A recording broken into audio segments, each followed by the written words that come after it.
We give thanks to Almighty Allah. We ask Him to show us mercy on our leader, Prophet Muhammad, his household and companions and followers, to the day of accountability. Today, in brief, we are discussing the life history of Prophet Muhammad. Allah subhanahu wa ta'ala has so much honored him.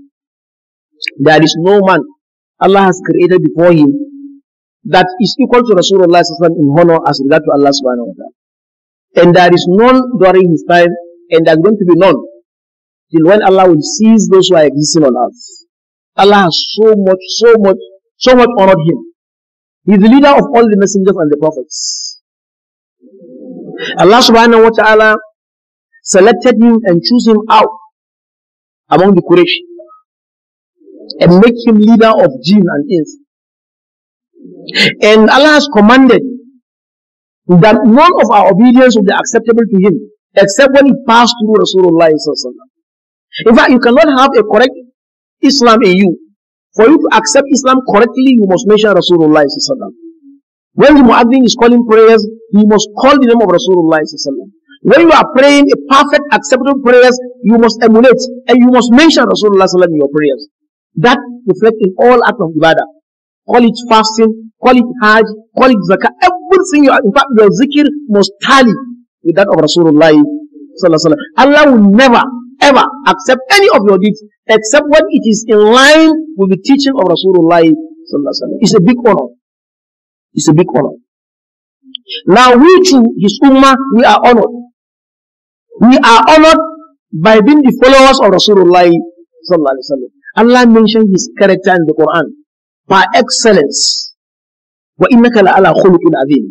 In all aspects of life, in political life, in military life, in social life, economical life, in anything you think of, Rasulullah was a good father, was a good husband, was a good leader, was good in everything you can think of.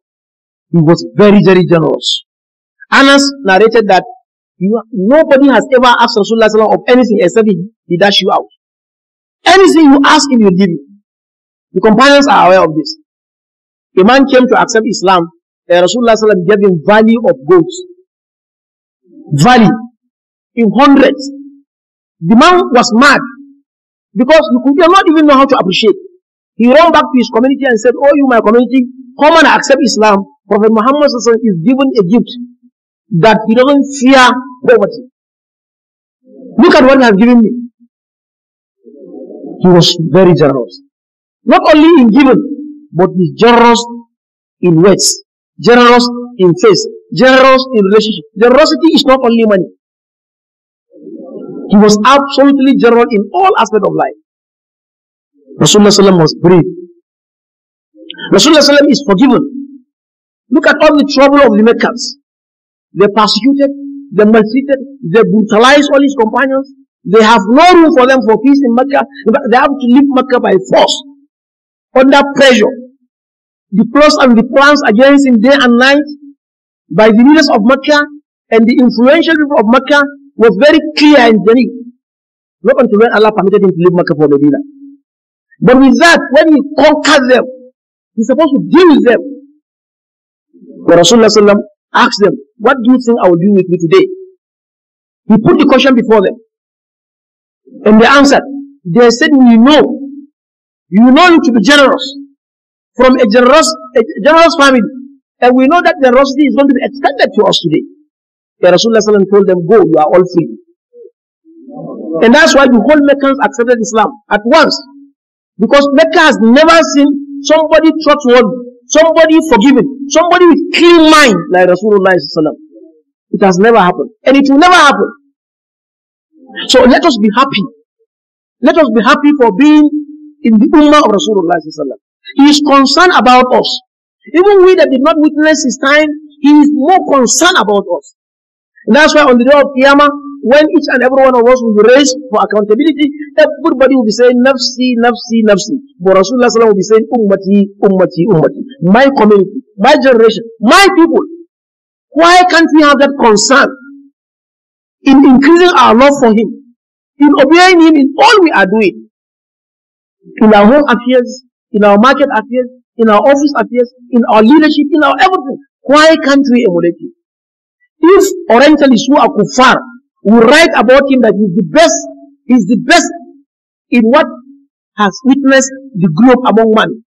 Not Muslim, a Jew who hated the Muslims most will comment that he is the first ever in the history of mankind. Can't we actually feel great by obeying him, by emulating him, by coming together? Because if you all followed him, we are going to be united automatically. Because he said, this is my own path. Follow it. Never you follow other paths that will disunite you, which we are doing today. I think we must appreciate Allah more and more for having him been our prophet to be emulated. We ask Allah Ta'ala to count all of us among those who are emulated Rasulullah. We are aware of the utterance of that Makruh. Allah Ta'ala to deal with him in this world before the hereafter. We shouldn't be bothered about that, because it has happened during his lifetime, and it has happened after that, and it will continue to happen. But that will never in any way diminish the light of Rasulullah. It will only increase it. You have heard also of our Malam, our teacher, our Imam, Abdul Dabu, whom Allah has since his life last 5 days. We pray Allah Ta'ala to have mercy on him. He's a good person. Nobody will relate with him except when he commends him of being good. He is extra good among the Imams. In fact, not only in FCT, but in the country at large. We pray Allah Ta'ala to have mercy on him, to forgive him his sins, and forgive all of us. Allahumma a'izzal Islam wal Muslimin wa dammir a'da'ana a'da'aka ad-din. Allahumma alayka bil kafara wal fajra wal fasaka alladhina yukiduna al-Islam qayda. ربنا اغفر لنا ذنوبنا وكفر عنا سيئاتنا وتوفنا مع الأبرار. ربنا لا تحملنا ما لا طاقة لنا به واعف عنا واغفر لنا وارحمنا أنت مولانا فانصرنا على القوم الكافرين. ربنا آتنا في الدنيا حسنة وفي الآخرة حسنة وقنا عذاب النار. إن الله وملائكته يصلون على النبي يا أيها الذين آمنوا صلوا عليه وسلموا تسليما. اللهم صل على محمد وعلى آل محمد كما صليت على إبراهيم وعلى آل إبراهيم إنك حميد مجيد. اللهم بارك على محمد وعلى آل محمد كما باركت على إبراهيم وعلى آل إبراهيم في العالمين إنك حميد مجيد.